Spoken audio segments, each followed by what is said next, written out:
Muy buenas tardes, querido público. Una vez más estamos reunidos en este espacio. A nombre de la Asociación Colombiana de Farmacovigilancia, estamos eternamente agradecidos. Este espacio es para ustedes. En este espacio vamos a iniciarnos en nuestro espacio académico, donde vamos a compartir experiencias.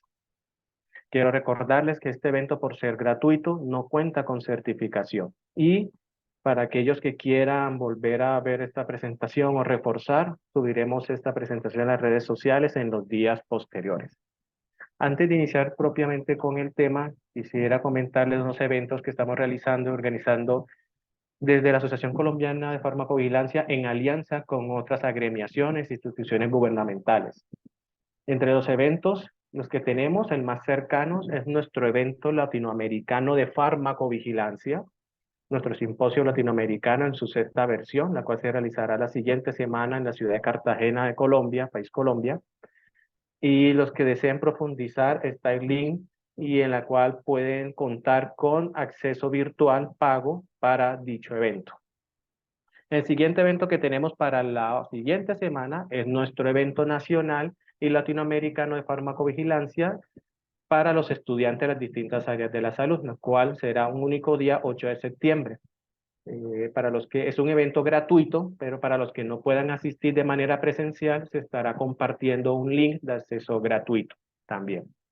Y por último, tenemos nuestro evento también de formación de buenas prácticas de farmacovigilancia, la cual contará con su certificado y cual contamos con profesionales de distintas áreas de farmacovigilancia también para su formación.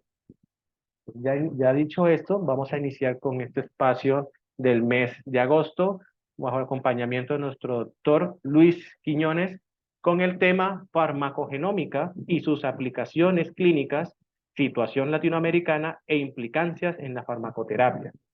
El doctor Luis Quiñones es bioquímico, profesor titular, Facultad de Medicina, Universidad de Chile, PhD en Ciencias Biomédicas, director del Laboratorio de Carcinogénesis, Química y Farmacogenética, Departamento Oncología Básico-Clínica.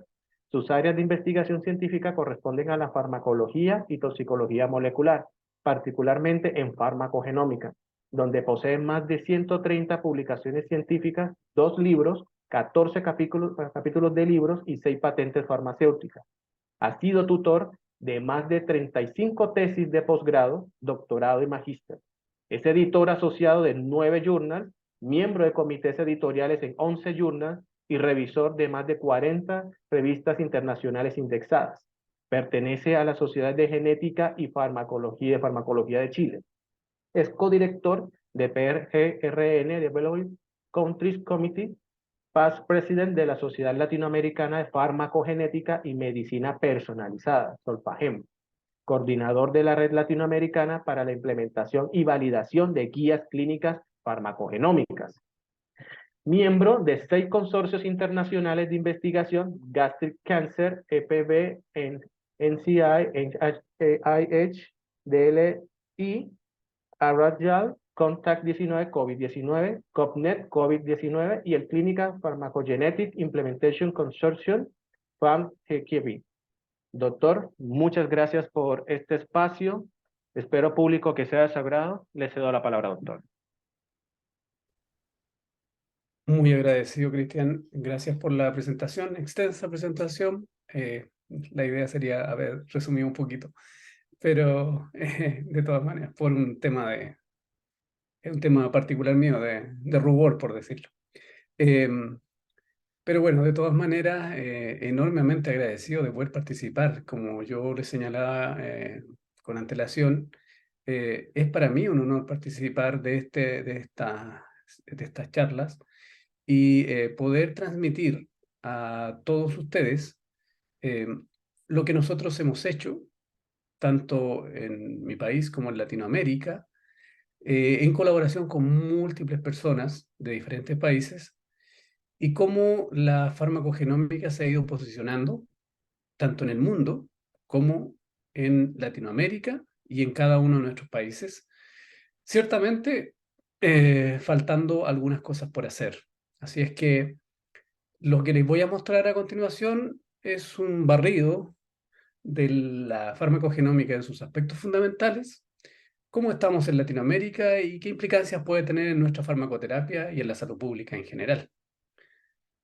Si me permite compartir, puedo iniciar. Si se puede proceder, doctor. Gracias. Usted me avisa, por favor, si se logra ver bien todo. Ok, está en modo edición, ya está en modo presentación. Muchas gracias. Perfecto. En primer lugar, le quiero señalar a los asistentes que hemos decidido que las preguntas sean al final. Ahora, si hay algo muy particular que pueden interrumpirme sin ningún problema, yo no tengo inconvenientes al respecto. Y si necesitan interrumpirme, que lo hagan digamos, hablando directamente, porque voy a bajar, digamos, las imágenes de la pantalla y no voy a ver a las personas que están frente a mí para poder ver bien la presentación. Así que, de todas maneras, estoy disponible para interrupciones o vía, no sé, Cristian, probablemente también puede ser. Muy bien, vamos a esbozar de qué trata el concepto de la farmacogenómica, las aplicaciones clínicas y nuestra situación en esta región. Eh, Tengo quizá el honor de representar a diversas instituciones en Latinoamérica al respecto.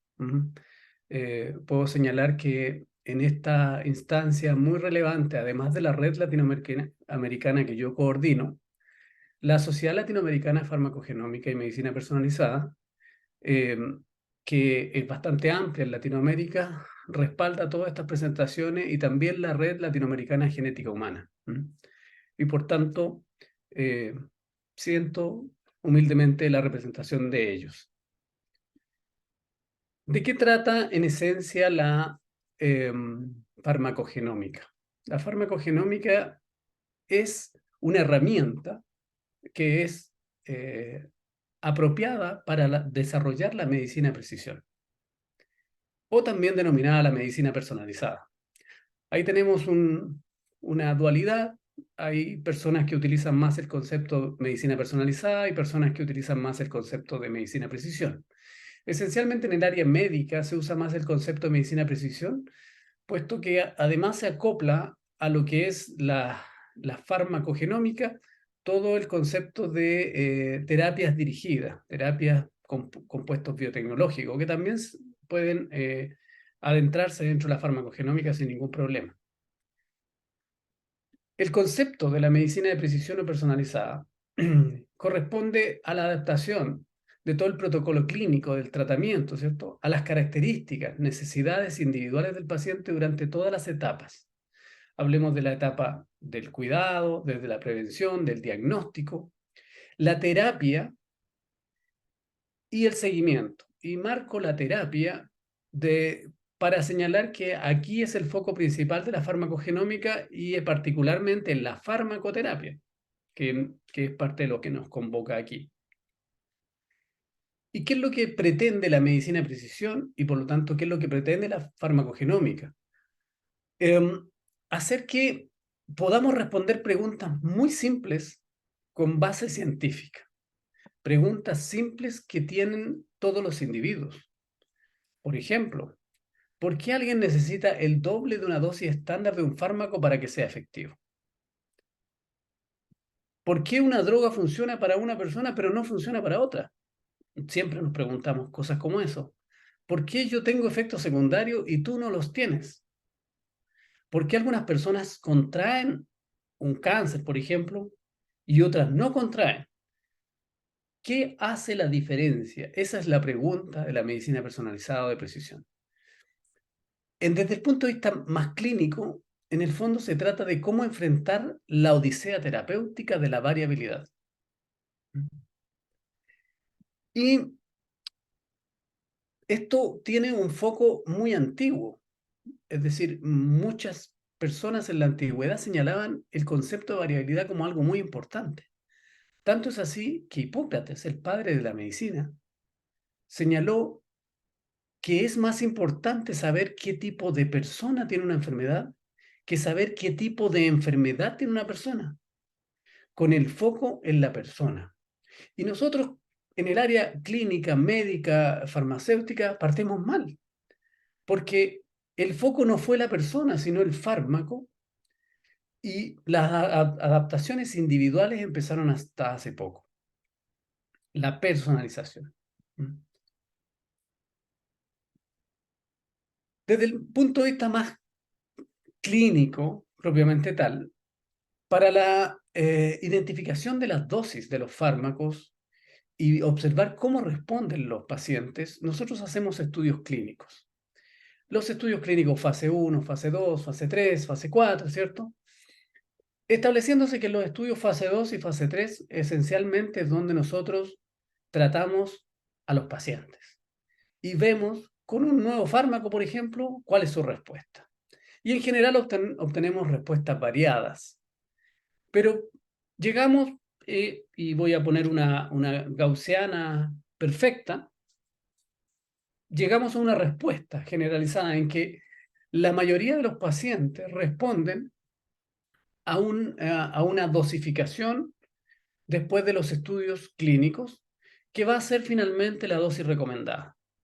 Pero como cualquier gaussiana, ustedes ven que las respuestas son variables entre las personas y el grupo más protegido es un grupo limitado, que ojalá sea el 70, 80, 90% de los pacientes, pero no todos los pacientes. Siempre hay un grupo que presenta fallas de alguna manera, por ejemplo, efectos adversos, y siempre hay un grupo que presenta fallas de eficacia. Esas personas en cada estudio clínico nosotros le llamamos los outliers, las personas que salen del promedio, de la curva. Y está establecido que siempre alguno de nosotros caerá en alguno de estos grupos, en efectos adversos o en falla de eficacia con algún medicamento. Más del 99,9% de la población cae en estos grupos. Y por lo tanto es importante evaluar la relevancia de los efectos adversos y la relevancia de las fallas de eficacia y explicar por qué ocurre. Pero resulta que ningún paciente en realidad se comporta como un promedio. Nosotros no somos un promedio, somos un individuo dentro de toda esta curva. O sea, yo puedo estar aquí, puedo estar acá, puedo estar ahí. Eso que ningún paciente se comporta como el promedio se denomina excepcionalismo genético. Y es más, se establece que ninguna etnia se comporta como el promedio. Es decir, las personas descendientes de africanos, descendientes de asiáticos, de europeos, etcétera, son grupos de personas diferentes entre ellas. Y es por eso que si nosotros desarrollamos un estudio clínico nuevamente, por ejemplo, para nuestra población, supongamos que estamos en Colombia y esta curva, esta gaussiana que está aquí, es la respuesta clínica analizada en Europa. Nos dijeron que la dosis recomendada era de 100 miligramos, supóngase, y que los perfiles de efecto adverso y fallas de eficacia eran entre el 3 y el 5% y entre el 7 y el 10%, por ejemplo. Nosotros utilizamos esa información y la usamos directamente en nuestra población, cuando en realidad lo que deberíamos hacer es hacer nuestra propia curva, nuestro propio estudio y establecer nuestra propia dosis recomendada, con nuestros perfiles de fallas de eficacia y efecto adverso. Eso que parece tan lógico no se hace en general. Y en Europa, fíjense ustedes que existe una guía para extrapolación de estudios clínicos. Es decir, si usted manda un estudio clínico hecho en Colombia a Europa, allá en Europa le aplican la guía y ven, de acuerdo a los criterios, si ese estudio y esa dosificación es aplicable o no a poblaciones europeas de distinto tipo. Pero nosotros al revés no lo hacemos. Y eso es muy importante. Entonces, ¿cómo abordamos este problema? Porque el problema no es menor. Tenemos que, de alguna manera, confrontarlo. Tenemos que hacer investigación básica, sabiendo cuáles son las características, por ejemplo, genéticas de las poblaciones latinoamericanas, cuáles son las herramientas que se necesitan y los datos que necesitamos para hacer una buena aplicación, una aplicación clínica. Pero ese paso de la investigación básica a la aplicación clínica es lo que se llama el Valle de la Muerte, como lo publicó Nature en el 2008. Es decir, muchas investigaciones básicas no terminan en una aplicación clínica. Y yo modifiqué este esquema, señalando, para que vean ustedes, que en el caso de Latinoamérica este concepto es más dificultoso. Nosotros tenemos cuesta arriba el camino, porque hay algunas restricciones presupuestarias y hay restricciones administrativas y restricciones políticas, etcétera, y el camino se nos hace más difícil aún. Pero la herramienta existe.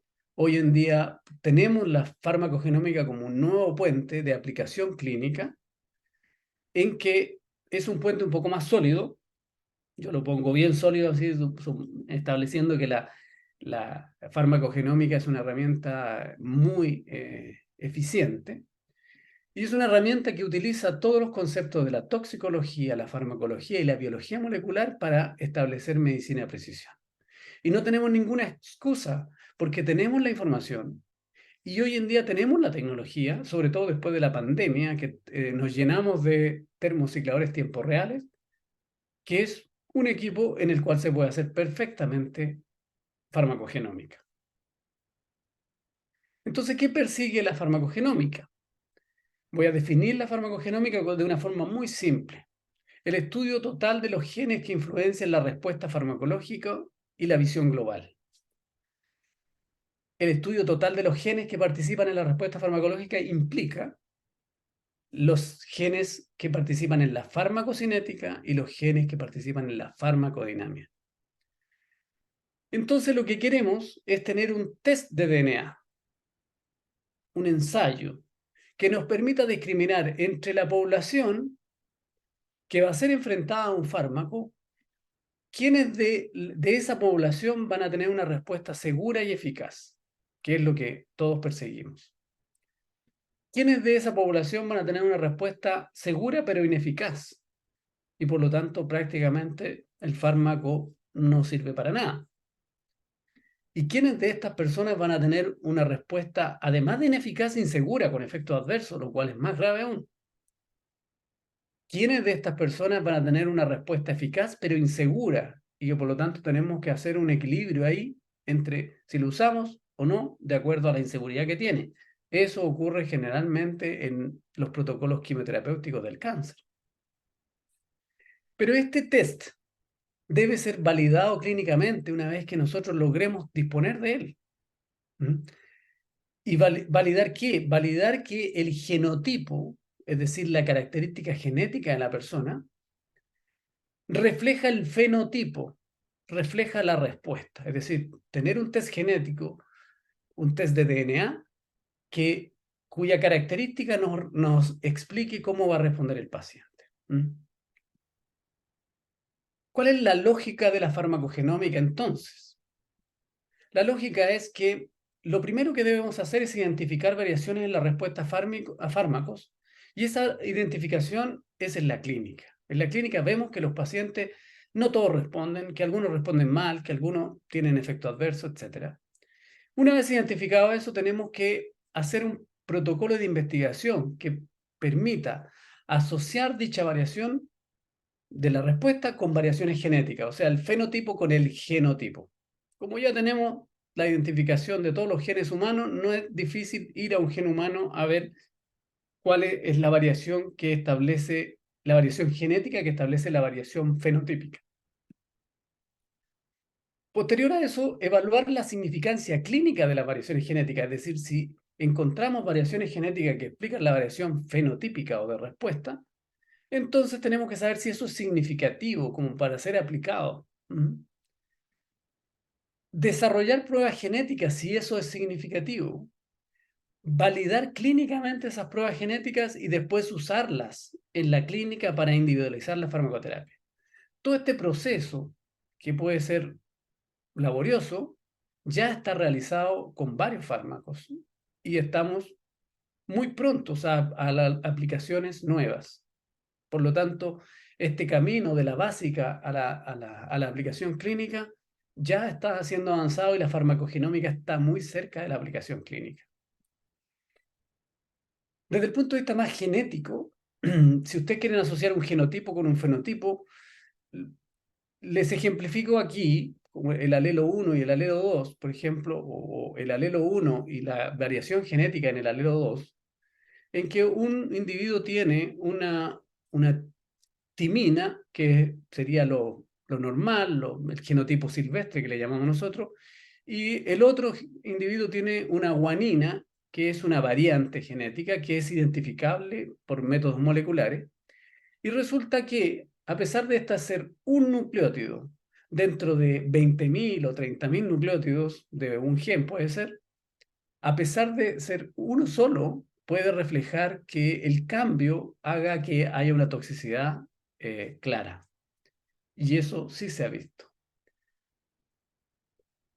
Esto que nosotros lo vemos como algo muy novedoso, en realidad había sido visualizado mucho antes, como ya les señalé, de Hipócrates y una serie de otros científicos posteriores. Pero también, fíjense, haciendo un poco de farándula, en Hollywood, en el año 97, la película Gattaca, que seguramente algunos de ustedes conocen, este film, protagonizado por tres actores muy reconocidos, hablaba de la determinación genética al nacer de los individuos para establecer susceptibilidad a enfermedades y respuesta terapéutica, cuando todavía esto no estaba desarrollado. Y ustedes probablemente no habrán puesto el foco en que el título de la película, Gattaca, no es nada más que una secuencia nucleotídica. Guanina, adenina, timina, timina, adenina, citosina, adenina. Por lo tanto, hasta Hollywood había avanzado con nosotros. Les muestro una evidencia farmacocinética solamente de una tesis de maestría de Carla Miranda, una bioquímica chilena, que lo hizo en mi laboratorio, que muestra, por ejemplo, cómo se asocia fenotipo-genotipo. Esta es una farmacocinética de Solpidem, en donde muestra 4 voluntarios que participaron en un estudio tomando Solpidem, el promedio de las curvas farmacocinéticas que muestran una gran variabilidad en las curvas farmacocinéticas. En esta tesis de maestría se analizó variación genética en la enzima que metaboliza Solpidem. Y descubrimos que, por ejemplo, este individuo, que es el voluntario 10, tiene unos niveles plasmáticos bajísimos, incluso una vida media más corta, y tiene un genotipo, es decir, la ausencia de la variación genética, un genotipo normal, una persona promedio de la población en términos metabólicos. Pero la persona verde aquí, el voluntario 15, tiene unos niveles plasmáticos estratosféricos. Y obviamente una vida media más larga. Esta persona tiene un alelo normal y un alelo mutado con una variante genética que está establecido que disminuye la actividad de la enzima hasta un 20%, es decir, disminuye en un 80%. Eso quiere decir que esta persona metaboliza muy mal Solpidem y por eso no lo elimina y por eso los niveles plasmáticos son más altos. Como deducción fenotípica, podríamos decir que esta persona muy probablemente por sus niveles plasmáticos tiene un efecto muy claro de Solpidem y esta persona probablemente no le produzca ningún efecto que es conciliar el sueño. Y es por eso que Cuando tomamos medicamentos, a algunos les funciona y a otros no. Y esto estamos hablando de un medicamento para conciliar el sueño, ¿no? Así evidenciamos todas estas curvas farmacocinéticas y para los que hemos hecho estudios de bioequivalencia de medicamentos, por ejemplo, nos hemos dado cuenta que las curvas farmacocinéticas de todos los participantes varían muchísimo. Y esa variabilidad está dada por esta respuesta genética. Entonces, hoy en día ya se sabe que las personas, según sus genotipos, establecen fenotipos distintos. Y hoy sabemos que hay personas metabolizadoras ultra rápidas, extensivos o normales, intermedios y metabolizadores pobres. Y de acuerdo a su característica va a requerir más o menos dosis. Esta es una característica general y nos gustaría a nosotros entender cómo metabolizamos cada fármaco. Por mala suerte, digamos, tampoco podemos establecer que somos metabolizadores pobres, por ejemplo, o rápidos de todos los medicamentos, sino por cada medicamento uno puede ser metabolizador de un tipo o de otro. Esto lo vio la FDA hace mucho tiempo y el año 2013 incorporó un listado, que es esta tabla, que es tabla de biomarcadores farmacogenéticos, que va de la A a la Z, y aquí yo tengo de la A a la C, en que establece para cada medicamento un potencial marcador farmacogenético. Es decir, por ejemplo, para Celecoxib es necesario determinar la variación genética de CYP12C9 para administrar la dosis apropiadamente y evitar una serie de problemas de dosificación y de interacciones de drogas. Hoy en día hay más de 200 medicamentos con esta indicación y a pesar de que yo le coloco este link abajo, no es necesario, ustedes googlean esto nomás y colocan farmacogenética en inglés, pharmacogenetics o pharmacogenomics, FDA, y les va a salir, lo primero que sale es la tabla esta. La FDA también ha aprobado algunos test farmacogenéticos que usamos en los países de la región y en diferentes partes del mundo. Por ejemplo, la determinación de la variante genética en tiopurina metiltransferasa para evitar la toxicidad a mercaptodurina. Eso se usa masivamente. También está la variación en el gen en la HLA abacavir, HLA-B 5701, que se llama, es una variante, que es para la toxicidad a abacavir. Y por ejemplo que es la determinación genética de las variantes de CYP2D6 para tener una analgesia efectiva con codeína y evitar efectos adversos. O sea, hay kits determinados ya aprobados incluso. Y también hay guías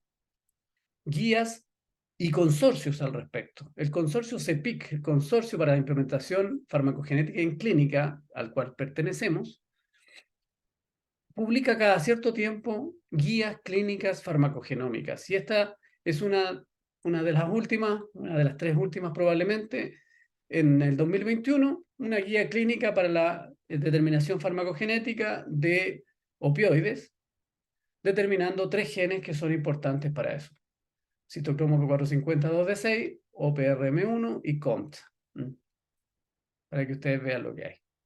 También el año 2005 se publicó el primer libro de medicina personalizada y el subtítulo del libro, fíjense, esto fue publicado por médicos, el subtítulo dice la aparición de la revolución farmacogenética, o farmacogenómica en este caso, que establece la importancia que tiene la farmacogenómica en la medicina de precisión.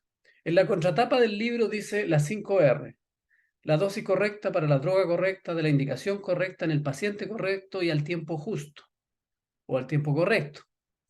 Esas son las 5 R de la medicina de precisión, las 5 R de la farmacogenómica. Sin embargo, yo le agrego una para establecer la etnia correcta, dando foco a nuestra población latinoamericana, que es tan diversa. ¿Qué pasa en Latinoamérica entonces? ¿Qué hacemos? ¿Qué hemos hecho? ¿En qué estamos?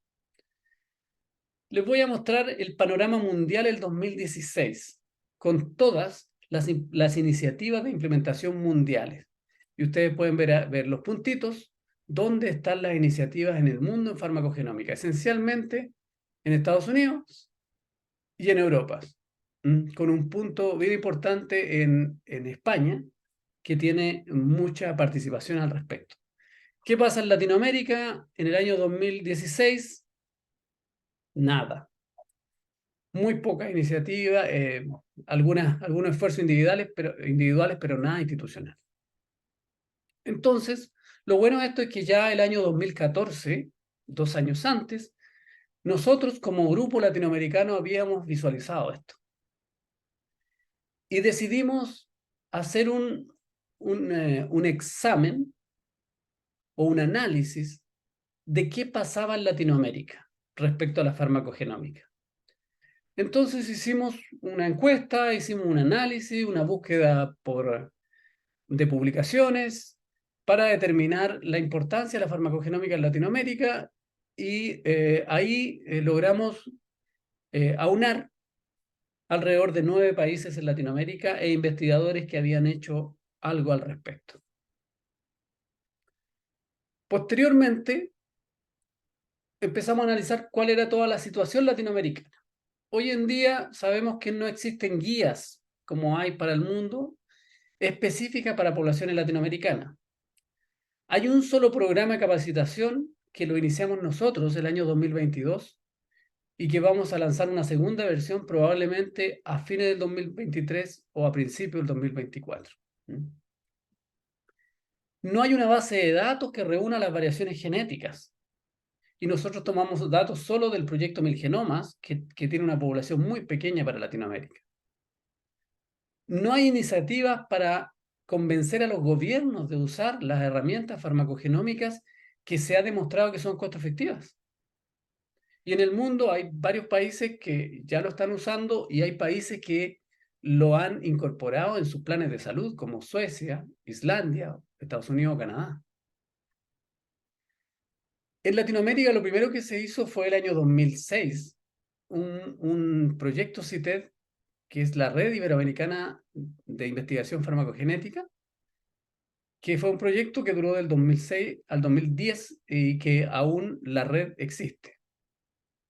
En el año 2015 nosotros creamos la Solfagem, la Sociedad Latinoamericana de Farmacogenómica y Medicina Personalizada, eh, aprovechando la coyuntura del primer congreso en el área, en Latinoamérica.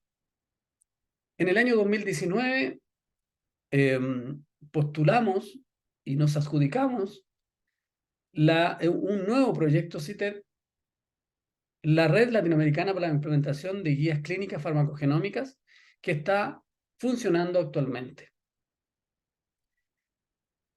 Y el año 2021 nos incorporamos a la Red Global de Farmacogenómica. El año 2017 hicimos un esfuerzo para concitar a todos los investigadores latinoamericanos y publicamos el primer libro denominado Pharmacogenomics en Latinoamérica, que fue publicado en Nueva York, que está en inglés. Y el año 2020 hicimos una actualización de esto, pero en español, con una editorial española para Latinoamérica, en una revisión más actualizada, con más capítulos y en colaboración con la doctora Mariana Redal de Argentina. En el año 2018 fuimos invitados a la primera reunión de líderes mundiales de farmacogenómica, en la cual tuve la oportunidad de conocer a los principales exponentes mundiales en el ámbito, personas de muy alto nivel y de mucho conocimiento en el área, que nos permitió empezar a tener interacción y apoyar a Latinoamérica en todo este contexto. En el año 2021, hace muy poco, como les dije, ingresamos a la red global y creamos la sección Países en Desarrollo. Y en esta sección participa África, Asia y Latinoamérica. En el año 2023, muy recientemente, nos invitaron a participar de la UFAR en la sección farmacogenética y genómica. Y nos hemos incorporado, esto hace prácticamente un mes nada más, donde el director de esta sección es Andrew Somoji, quien es un investigador muy importante en el área. Así que estamos consolidándonos como región y hacia el mundo. Eso es un buen punto. Les hablé de la Red Latinoamericana de Implementación y Validación de Guías Clínicas que creamos en 2019, cuyo objetivo general es crear una red de centros de investigación básico-clínica para establecer un grupo de intercambio, discusión y configuración de guías clínicas para Latinoamérica. ¿Por qué? Por la variabilidad étnica de Latinoamérica y por el tema de que la implementación farmacogenómica va a ahorrar dinero en los sistemas de salud, y en Latinoamérica eso es muy importante. Esta es nuestra red. Fíjense ustedes, una red bastante amplia, en la que participan actualmente 103 personas, investigadores de cada país, de 15 países. Nos faltan algunos países y por lo tanto cordialmente invitado a la participación siempre. ¿Ya? Esta red, desde que partió hasta ahora, ha realizado mucha investigación, muchas publicaciones en conjunto. Aquí les muestro algunas, pero hemos publicado alrededor de 60 papers en revistas Q1 o Q2, es decir, revistas de primer nivel y de segundo nivel en el mundo. Así es que estamos muy felices al respecto. Hemos hecho 3 estancias, hemos generado cursos, charlas, simposios, y hemos aparecido en medios de televisión y de radio, todos los participantes de Latinoamérica. No estoy hablando solo de mí, sino muchos de los participantes de esta red. Recientemente hemos publicado además una actualización de la situación latinoamericana. Coloco a estas dos señoritas que son los primeros autores del trabajo. Se trata de una actualización de lo que sucede en Latinoamérica, y esto fue publicado en mayo del 2023, o sea, hace muy poquito. Esta es nuestra red. Y aquí incluso está la doctora Zuluaga participando al respecto. Fíjense ustedes la cantidad de personas participantes y la cantidad de países participantes. Eso es lo que queremos, una unión latinoamericana al respecto. Aquí está, por ejemplo, en celeste, la participación que hubo en este artículo, en una encuesta que se hizo y en el manuscrito. Con diferentes categorías, estamos cubriendo prácticamente toda Latinoamérica. En esta misma publicación nosotros, por ejemplo, explicamos cómo nos está yendo en Latinoamérica respecto al mundo. Arriba ustedes pueden ver las publicaciones a nivel mundial, desde la primera publicación, que fue en 1959, hasta el año 99, cuando empieza a aumentar y se más o menos se instaura entre 1.600 y 2.000 publicaciones al año en farmacogenómica. Es decir, bastante importante. Y además, en los estudios clínicos se empieza a utilizar la farmacogenómica para disminuir la variabilidad y poder bajar la cantidad de pacientes y tener mejor potencia estadística. En Latinoamérica esto parte más tarde. La primera publicación, que ni siquiera el propio autor sabía que era de farmacogenómica, pero hizo un esfuerzo científico bien importante, fue en 1984, pero en realidad las publicaciones empiezan a aparecer en el 99. Y estamos moviéndonos entre 70 a 90 publicaciones al año. Y en algunos estudios clínicos latinoamericanos también hemos incorporado la variable farmacogenómica.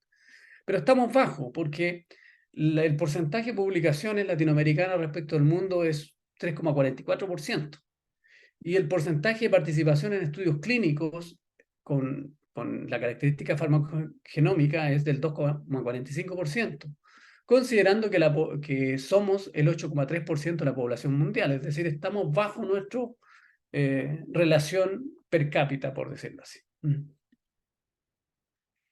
También logramos en esta misma publicación establecer cosas muy interesantes, como por ejemplo que una de las cosas más importantes en Latinoamérica es que los sistemas de salud no promueven la farmacogenómica. Eso es muy relevante y eso ha ido aumentando con el tiempo. También que necesitamos guías clínicas, que todos los científicos y clínicos de Latinoamérica consideran que es necesario la aplicación de guías clínicas particulares. También que no tenemos estudios de costo-efectividad para saber si las aplicaciones farmacogenómicas son relevantes. Y lo que sí ha ocurrido bastante bueno es que cada vez ha ido aumentando la importancia que le dan los clínicos a la farmacogenómica. Por lo tanto, la resistencia de los clínicos, esta barrita que está arriba es del 2014, de nuestra primera encuesta, y esta es del 2022, la segunda. Fíjese que el 2014 la reticencia o resistencia que tenían los clínicos era mucho más alta que la que tienen hoy en día. Por lo tanto, hoy los clínicos están disponibles y eso es muy bueno. También preguntamos acerca de qué análisis genético era importante. Y aquí están todos los análisis genéticos, farmacogenéticos para la prescripción de drogas. Y les voy a ejemplificar con clopidogrel, por ejemplo. La determinación de la variante genética CYP2C19, una enzima metabolizadora de clopidogrel, que se consideraba en el año 2014 de poca relevancia, hoy en día le estamos dando alta relevancia. Es decir, casi todos los marcadores farmacogenéticos que la FDA establece, hoy nosotros consideramos que son mucho más importantes que lo que considerábamos en 2014. Y también algunos que no estaban evaluados en esa época, hoy en día consideramos que son muy importantes. Por ejemplo, la determinación de una variante genética de CYP3A5, CYP3A5, en respuesta a tacrolimus. Por ejemplo, el 99% de los investigadores básicos y clínicos consideran que es importante tener esa determinación para establecer la variabilidad.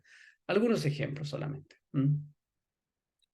Otro ejemplo que le podemos dar así muy específico, hemos hecho muchas investigaciones, pero le voy a dar este ejemplo más específico de cómo hemos logrado una aplicación clínica. En el área de la coagulación, la dosificación con antivitamínicos K, que en muchos países es con warfarina, y en Chile en particular es con acenocumarol, es necesario evaluar cuáles son las variantes genéticas que influencian la dosificación de estos antivitamínicos K. En Colombia ustedes tienen un algoritmo farmacogenético que está establecido, en lo cual participó Dora Fonseca, quien también forma parte de nuestra red, y varias otras personas, que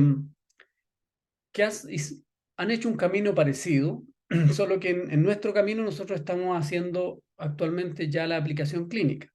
Lo primero que hicimos es empezar a caracterizar algunas variantes genéticas de respuesta a la anticoagulación, todas los variantes o polimorfismos genética, dependiendo de la característica, en el caso nuestro, de la mestizaje que tenemos, cómo se manejaba la anticoagulación en Chile y todas las variantes genéticas que influenciaban la anticoagulación para finalmente establecer un algoritmo de dosificación, es decir, una ecuación que permite dosificar apropiadamente. 10 años nos demoramos en esto. Y se los muestro como ejemplo. Este es el manuscrito de dosificación de acenocumarol y esta es la ecuación. Una ecuación que influencia, que incorpora en su estructura la característica del sexo, la edad, el índice de coagulación inicial, el índice de masa corporal de las personas y las variantes genéticas. Y por ejemplo, si uno quiere calcular una dosis, en este caso de acenocumarol, lo que tiene que hacer es tomar a una persona y tener esos factores. Sexo femenino, edad 89 años, INR inicial de 4,5, índice de masa corporal 29 y las variantes genéticas determinadas en laboratorio, ¿cierto? Usted reemplaza en esta ecuación, WTD es la dosis terapéutica semanal, y obtiene, sacando el antilogaritmo, la dosis terapéutica semanal.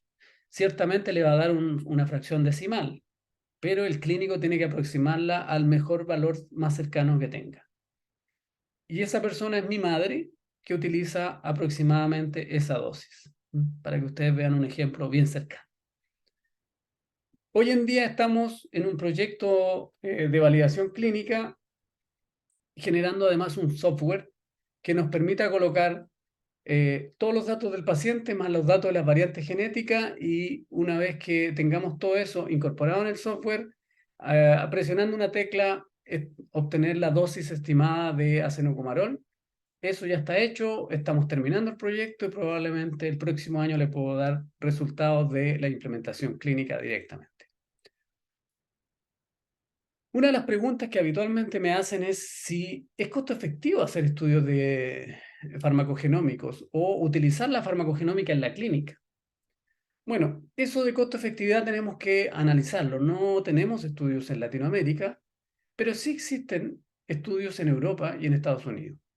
Este es un estudio europeo en que se evalúan las aplicaciones farmacogenéticas para warfarina, azatioprina, clopidogrel, abacavir, carbamazepina, irinotecan, citalopram, clozapina y mercaptopurinas. Todos los estudios que hay al respecto, y se hizo una evaluación de costo-efectividad para establecer finalmente, fíjense ustedes, y se publica el año 2017, que el 25% de los estudios realizados de las aplicaciones era costo efectiva. Y ustedes dirán, 25% es poco. Sí, es poco, pero es porque el 50%, el 50% restante, no solo es costo efectivo, sino es costo ahorrativo. Es decir, vale la pena la aplicación clínica porque disminuye eh, los problemas asociados al tratamiento, pero además ahorra dinero al sistema de salud. O sea, el 75% de los estudios de las aplicaciones farmacogenómicas y los estudios realizados en Europa han demostrado costo-efectividad. Eso para países desarrollados es importante, pero para países en desarrollo es aún más importante, siempre con limitaciones económicas de aplicación en salud, ¿cierto? ¿Cómo se aplica en un sistema de salud un protocolo farmacogenómico? Este es un protocolo que nosotros planteamos al gobierno chileno para la aplicación de farmacogenómica en oncología. Un algoritmo en que se establece que un médico tratante, junto a un consejo de asesoría genética, en el cual es parte el médico, pero también debe haber un farmacéutico clínico, esto es muy importante, y un biólogo molecular. El médico, junto al paciente, ¿cierto?, genera un diagnóstico, una prescripción y hace su evaluación clínica.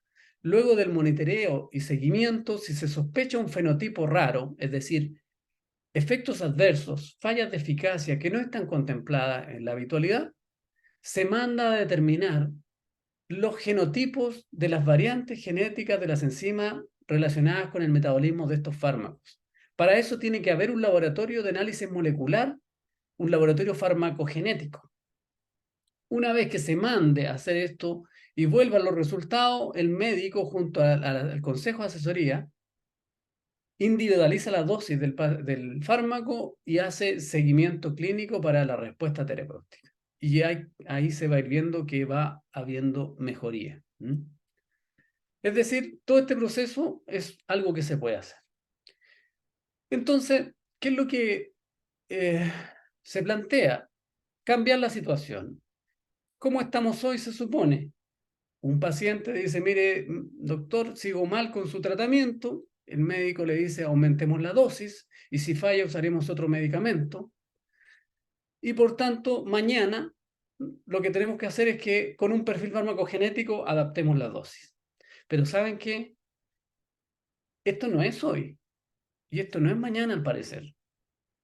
Esto ya es ayer y esto ya es hoy. Esto, el perfil farmacogenético, lo podemos hacer.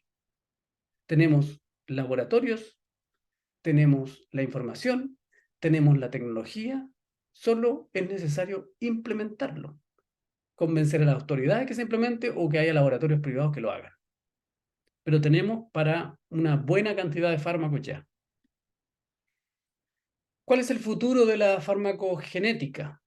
Hoy en día nosotros estamos analizando las variantes genéticas, farmacocinéticas o farmacodinámicas, todos los polimorfismos genéticos para hacer farmacogenética, farmacogenómica y por lo tanto en pos del paciente.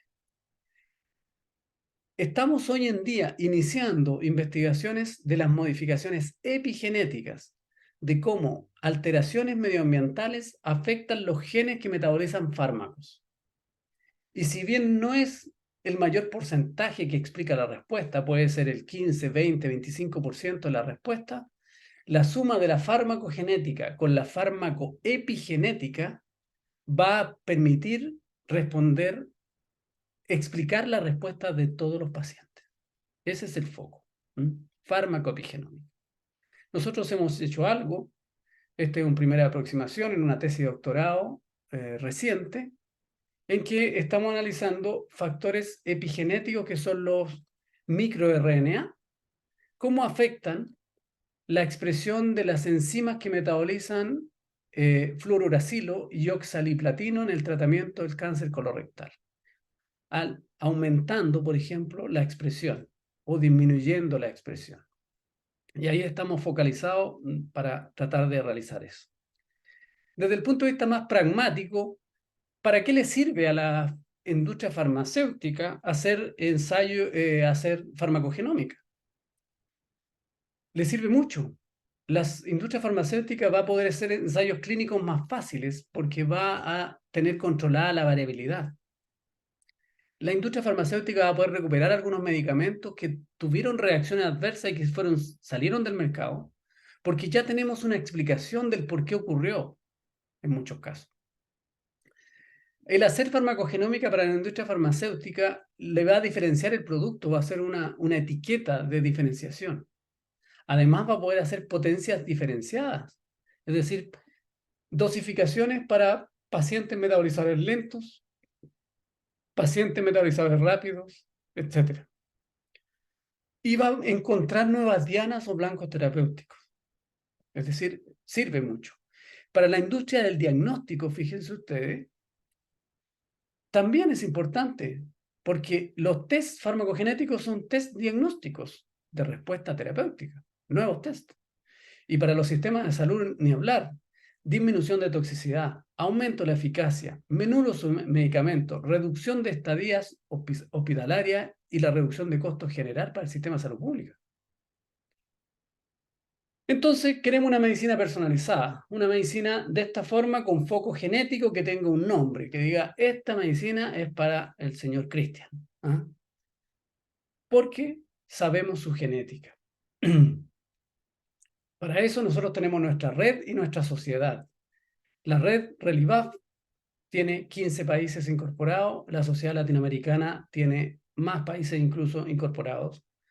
Estas dos instancias son muy relevantes en el área.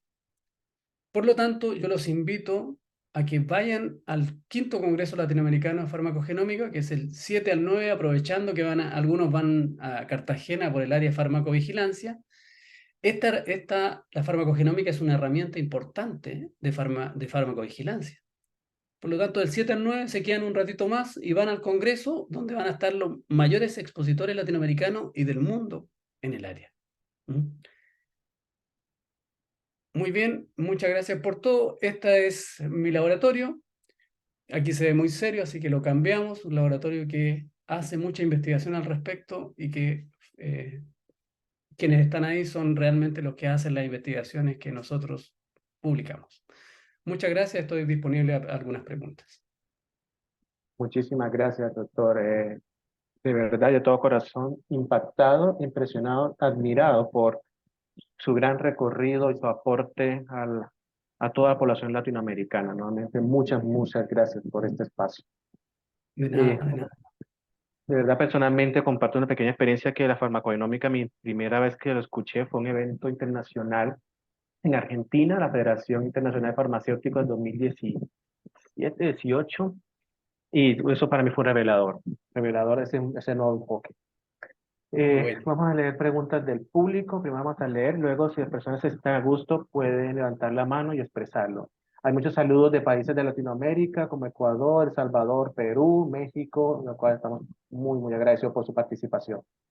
Empezamos con Sí, preguntas y agradecimientos. Menciona, mil gracias. La pregunta dice, ¿cuál es la diferencia entre farmacogenómica y farmacogenética, doctor?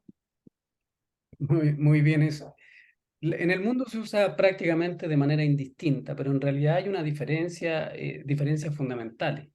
La farmacogenética es a la farmacogenómica lo que es a la genética a la genómica, ¿ah?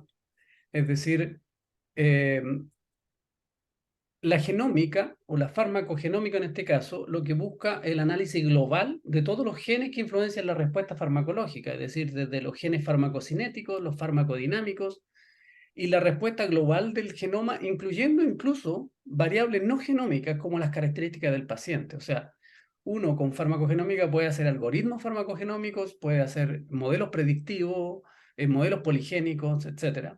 En cambio, la farmacogenética está más abocada a los test genéticos que son pares gen-droga, es decir, el gen de la tiopurina metiltransferasa con las mercaptopurinas y dicen relación más con aplicaciones específicas, ¿ya? Es un poco más pequeño, o sea, la farmacogenética está dentro de la farmacogenómica.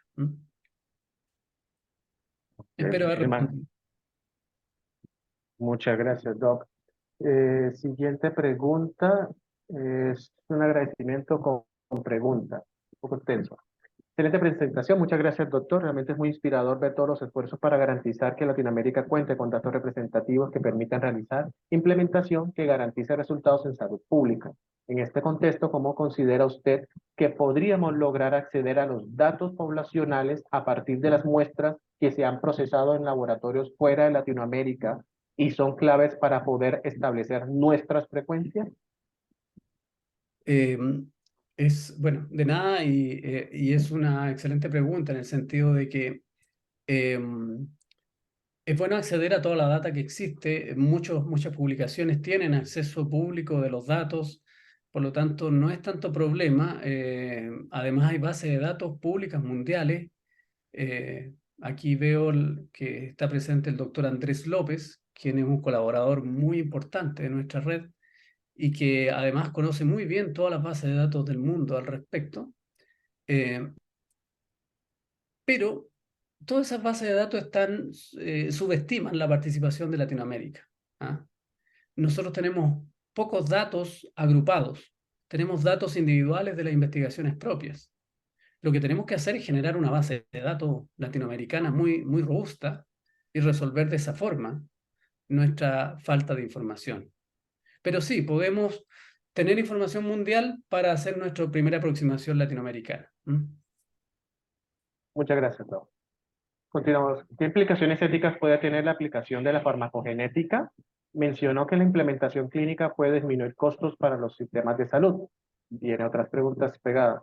¿Cuáles son los argumentos en que se apoyan? ¿Qué pasará con las barreras de acceso a estas tecnologías? Sí, hay implicancias económicas porque las aplicaciones farmacogenéticas que sean bien aplicadas y que ahorren costos a los sistemas de salud va a beneficiar mucho.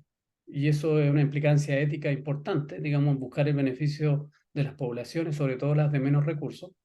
Pero al mismo tiempo, el disponer de un perfil farmacogenético podría ser mal utilizado. Es decir, sabiendo que yo soy una persona susceptible a reacciones adversas, puede encarecerse mis seguros de salud y ese tipo de cosas. Y eso hay que controlarlo. Por lo tanto, hay que tener herramientas de control importantes como los tiene, por ejemplo, los tuvo el proyecto Genoma Humano. Tenemos que manejarlo también bastante bien, por eso es que los ministerios de salud deben participar activamente y tener control sobre eso.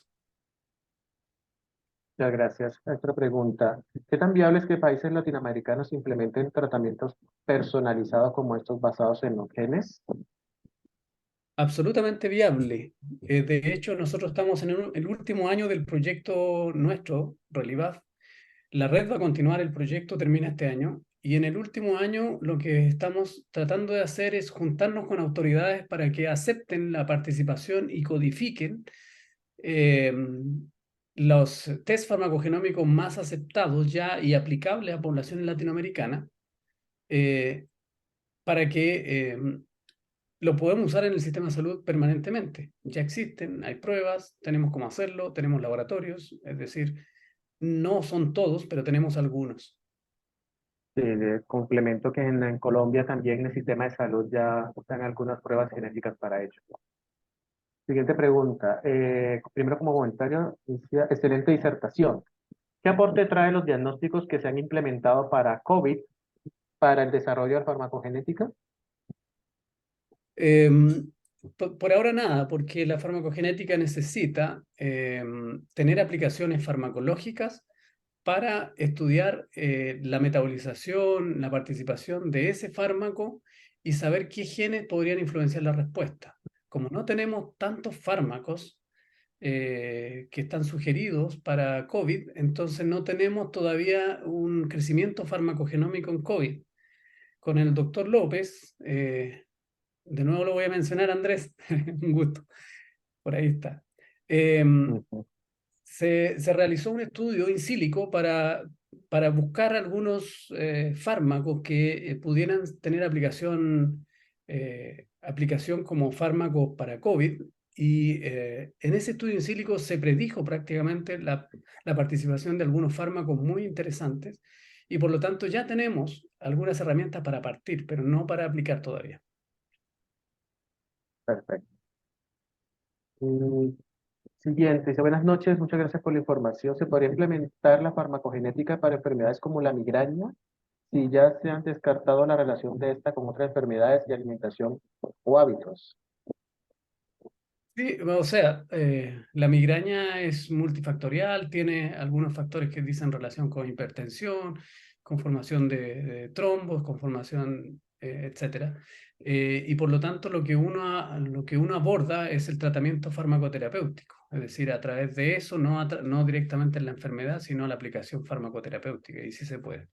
Hay algunas iniciativas mundiales. Listo. Y por último, y por asuntos de tiempo para finalizar, tenemos, ¿la farmacogenética se aplica de forma individual a cada individuo o debería ser aplicada a grupos poblacionales con el fin de reducir costos? Excelente presentación, muchas gracias. De nada, la farmacogenética es individual, pero también es poblacional. Estoy diciendo un contrasentido. ¿Por qué? Porque uno tiene que hacer el análisis poblacional para entender cuántas personas en cada país eh, disponen de las características genéticas que pueden ser manejables para esta aplicación de esta prueba farmacogenética en particular, en un fármaco en particular, en una patología en particular.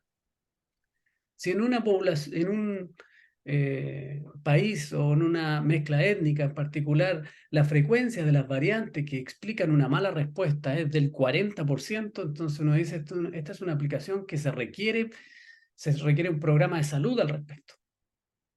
Pero si la frecuencia de esa variación genética es del 0,01%, lo más probable es que no hagamos una aplicación en salud pública. Pero aún así, esta persona o estas personas que son afectadas pueden hacerse las pruebas porque es individual igual. Es decir, una cosa es la masividad que se presenta, la variación genética, y otra cosa es la prueba, porque la prueba va a servir individualmente siempre. No sé si se logra entender Ok, mi listo. Y por último, saludos de Marcela Rousseau. Menciona saludos, Luis, un gusto verte. Felicitaciones por su trayectoria. También saludos del doctor Andrés López. Saludos, querido Luis, excelente conferencia. Marcela, qué gusto, hace mucho tiempo que no conversamos. Y Andrés, conversamos todos los días, así que no hay problema. No, nuevamente, doctor, muchísimas gracias por este espacio y al querido público les comento que esta presentación se estará compartiendo en las redes sociales de la Asociación Colombiana de Farmacovigilancia, la cual les invitamos a que nos sigan. Tenemos temas muy variados en asuntos de medicamentos. Doctor y público, les deseamos una excelente noche y nos vemos en los siguientes eventos de farmacovigilancia. Hasta luego, muchas gracias.